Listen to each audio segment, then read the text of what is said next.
দেখছেন ওটাকে। আর কি স্কুলে একটা ন্যাচারাল একটা ভাইব রাখার চেষ্টা করি, যেমন স্কুলের পাশে সব প্রতিটি স্কুলের গ্রাউন্ডে একটা গাছ থাকে, এরকম থাকে, গ্রাস থাকে তো। আর এই যে কি করেছি, একটা বিল্ডিং দেখছি, এই যে ভাইব বা যে মুড ঠিক করাটা, এটা ফার্স্ট আপনাকে ভাবতে হবে আপনার কনসেপ্ট অনুযায়ী। তারপর কি বলেছে, তারপর হচ্ছে ক্যানভাস সেট সাইজ ঠিক করা, মানে কি আপনি কেমন পোস্টার করবেন, না থাম্বনেল করবেন, না জিও সাওয়ানদের জন্য পোস্টার করবেন, না মানে কেমন করতে চান সেই সাইজটা আপনাকে সেট করতে হবে। তারপরে কি মেন আর্টিস্ট আর ব্র্যান্ড ইমেজকে বসানো, মানে কি আমি যদি পোস্টার কোনো মানে প্রোডাক্টের পোস্টার করি একরকম হয়, আমি যদি কোনো মিউজিক পোস্টার করি সেক্ষেত্রে এইরকম হয়। যেমন আমি কি করেছি, প্রথমে ক্যানভাসটা নিয়েছি ফার্স্ট, নেওয়ার পর কি করেছি, আমি এই দুটো সাবজেক্টে ফিট করেছি, কোথায় বসালে আমার বেটার লাগে বসিয়েছি, ঠিক আছে। তারপরে কি, তারপরে হচ্ছে ব্যাকগ্রাউন্ডের মুড তৈরি করা, মানে কি ব্যাকগ্রাউন্ড যেটা, ব্যাকগ্রাউন্ডের বিভিন্ন মুড বা ব্যাকগ্রাউন্ডটা কেমন টাইপের রাখবো, ওয়ার্ম মোড বা কুল মোড বিভিন্ন রকম হয়ে থাকে, তো সেটা সেট করা। তারপর কি বলেছে, লাইট শ্যাডো ঠিক করা, ব্যাকগ্রাউন্ডে যদি লাইট শ্যাডো কম থাকে সেটা ঠিক করবেন, আপনার যদি সাবজেক্টে লাইট শ্যাডো ঠিক করবেন। তারপরে কি হয়ে যাওয়ার পর কি করতে হয়, কালার গ্রেডিং ব্যাপার থাকে, কালার মোড অনুযায়ী কালার টোন ঠিক করো, যেমন কি ওয়ার্ম কালার থাকলে ওয়ার্ম করো, মানে আপনার যদি ব্যাকগ্রাউন্ডটা ওয়ার্ম কালার মানে কি হলদে টাইপের থাকে, তাহলে আমার সাবজেক্টটাকে হলদে টাইপের করলে আমার ব্যাকগ্রাউন্ডটা ম্যাচ হয়ে যাবে। আমি যদি কুল টোন থাকে, আমার সাবজেক্টটাও কি করতে হবে, কুল টোনে রাখতে হবে। আমার সাবজেক্ট আমার যদি মানে ব্যাকগ্রাউন্ডে যদি টিল অরেঞ্জ ইত্যাদি থাকে, তাহলে আমার সাবজেক্টটাও টিল অরেঞ্জ করতে হবে। তারপরে যে এই কাজগুলো হয়ে যাওয়ার পর কি করতে হয়, টাইপোগ্রাফি ও টেক্সট বসানো হয়। টাইপোগ্রাফি কোনটা, এই যে দেখুন কালার সুইট সুইট, তো এই যে টেক্সটটা এটা যে ডিজাইন করা হচ্ছে এইটাই হচ্ছে টাইপোগ্রাফি, ঠিক আছে। টাইপোগ্রাফি ও টেক্সট অ্যাড করা, কোথায় কোনটা কি বসাবো, এই যে কোনটা, এগুলো যে টাইপোগ্রাফির মধ্যে ধরা হয়। এইবার তারপরে কি বলেছে, তারপর বলেছে মিউজিক টাইটেল বড় বা সিনেমাটিক ফন্ট যেটা, সেটা কি করতে হবে, সেটা বড় রাখতে হবে। তারপর কি আর্টিস্ট নেম বা ফিচার, আর্টিস্ট নেম বলতে কি হয়, যে সিঙ্গারের নাম, আর্টিস্ট যে যারা মানে এইখানে দেখুন অভিনয় করেছে গানটার মধ্যে সেই আর্টিস্ট নেম। তারপর যে সিঙ্গার নেম, সেই নামটা দেখুন এখানে সিঙ্গার নেম দিয়েছি, সিঙ্গার লিরিক্স এন্ড কম্পোজার দিয়েছি। তারপরে অ্যাক্টর মানে আর্টিস্ট নেম দেখুন মারুফ ফারিদি অ্যান্ড আনিষ্কা শর্মা, এখানে অ্যান্ডটা বসানো হয়নি। ওর director name, shoot by read, তারপরে মিউজিক, তারপরে প্রডিউসার, এইসব নামগুলো আপনাকে দিতে হবে।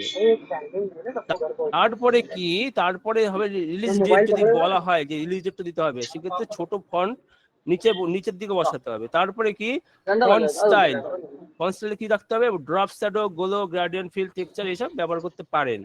তারপরে overlay effects and finishing touch, মানে এইগুলো সব বসানোর পর ওভারলে এফেক্টস দিতে হবে। ওভারলে এফেক্টস কি, যে আমরা যে কাজ করছি তার ফিনিশিং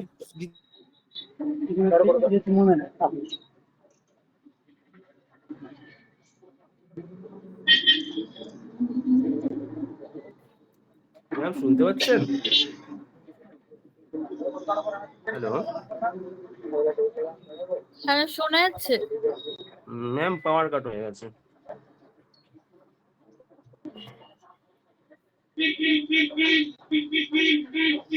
ওকে জাস্ট হ্যালো, মিনিট। হ্যাঁ শোনা যাচ্ছে আমার কথা? হ্যাঁ শোনা যাচ্ছে শোনা যাচ্ছে। ওকে, আপনি থিওরিটা কি এক্সপ্লেন করতে পারবেন নর্মালি ফোনে? হ্যাঁ ফোনে করা যাবে, তার আমি করে দিচ্ছি তাহলে। মানে ওভারলে এফেক্টসটা হচ্ছে বা ফিনিশিং টাচটা হচ্ছে কি, যে ধরুন আমি যে মানে ডিজাইনটা করেছি মানে কমপ্লিট হয়েছে, আমি ব্যাকগ্রাউন্ড বসালাম, আমি সাবজেক্টটাকে বসালাম, সাবজেক্টের সাথে কালার লাইট ঠিক করলাম, তারপরে কি হলো, তারপরে আমি কি করলাম, বিভিন্ন টেক্সটও ঠিক করা হয়ে গেল, ফিক্সড হয়ে গেল, মানে এটা কি আমার লেআউট ধরতে পারে। তারপরে করতে হবে আপনার ফিনিশিং টাচ, মানে ফিনিশিং টাচ হলো পোস্টার বা থাম্বনেলের ক্ষেত্রে খুব গুরুত্বপূর্ণ একটা টপিক। তো এইখানে ডাস্ট, ওইখানে বিভিন্ন ওভারলে এফেক্টস দেওয়া যায়, সেটা আপনার দেখাবো কি করে দেয়। ডাস্ট এফেক্টস, লেন্স ফ্লেয়ার, মানে কি যে মানে সূর্যের যে রশ্মি বা light look, bokeh, noise, glitter filter, বিভিন্ন রকম এফেক্ট আছে। বা টেক্সচার ওভারলে স্ক্রিন আর এরকম করতে হয়। ধরুন আপনি বলছি, ধরুন আপনার ব্যাকগ্রাউন্ডটা যেটা একটুখানি নয়েজ হয়ে আছে, সেক্ষেত্রে আপনি যদি সাবজেক্টটাকে একটু নয়েজ টোনটা টানি, দেখুন আমার তো মানে ইজিলি আমার ব্যাকগ্রাউন্ডের সাথে আমার ম্যাচ হয়ে যাবে। তারপরে কি, তারপরে ফাইনাল এক্সপোর্ট দেবো কি করে, জেপিজি, পিএনজি, পিএইচডি, এইসব করে আমি কি ফাইনাল এক্সপোর্টটা আমি দিতে পারি। তো তারপরে একটু এক্সট্রা টিপস আপনাদের বলে দিই, যেমন ধরুন আপনার গানের থিম কি হচ্ছে, ধরুন আপনি একটা স্যাড সং করছেন, ব্রোকেন হার্ট টাইপের, তাহলে কি করতে পারেন, তার কালারটা কি করবেন, ডার্ক আর রেড টোনে এরকম কিছু রাখতে পারেন। যদি আপনার লাভ সং মানে কি রোমান্টিক টাইপের মানে গান হয় বা হয়, মুভি হয়, সেক্ষেত্রে আপনি কি ড্রিমি পিঙ্ক বা ব্লু গ্রাডিয়ান এইসব রাখতে পারেন।